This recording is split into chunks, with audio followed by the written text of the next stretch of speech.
کیا حج جوانی میں کرنا بہتر ہے یا پھر بڑھاپے میں؟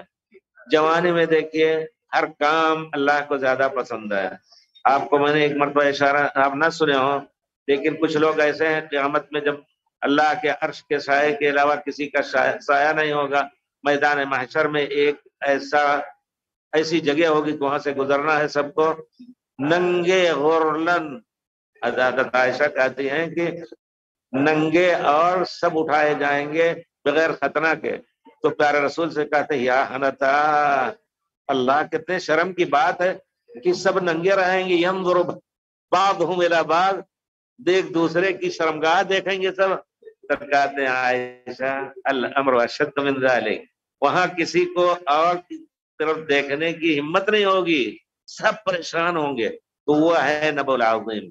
کیا حج جوانی میں کرنا؟ تو اس میں ہے کہ کچھ لوگ ایسے ہیں جن کو اللہ تعالیٰ عرش کا سایہ دے گا. اس میں شابن نشأ فی عبادت اللہ، وہ نوجوان جوانی دیوانی میں وہ اللہ کے حکم کا پابند رہ کر کے اس نے زندگی گزاری ہے، تو اللہ تعالیٰ کے اس کی عزت ہے.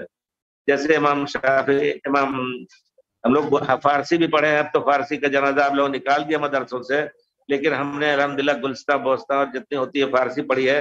اس میں حالت بر نفیست وہ کہتے ہیں کہ آدمی جو ہے زندگی بھر غلط کام کرتا رہا، بڑھاپے میں وہ بہت پاک ہو گیا، جب اس کا وضو اٹھتا ہی نہیں تو کیا کرے گا اب؟ تو اللہ ایسی حالت میں جب کہ آدمی کی جوانی اس کو دھکا دے رہی ہے کہ چلو یہ غلط کام کرو، اور آدمی دنیا کی رنگ کر لیا پھنس سکتا ہے، لیکن ایک پابند حضرت یوسف کی طرح اپنی جوانی کو محفوظ رکھے تو یہ بہت ہی افضل ہے. صلاۃ بھی افضل ہے، سب عمل جو ہے جوانی کا وہ افضل ہے.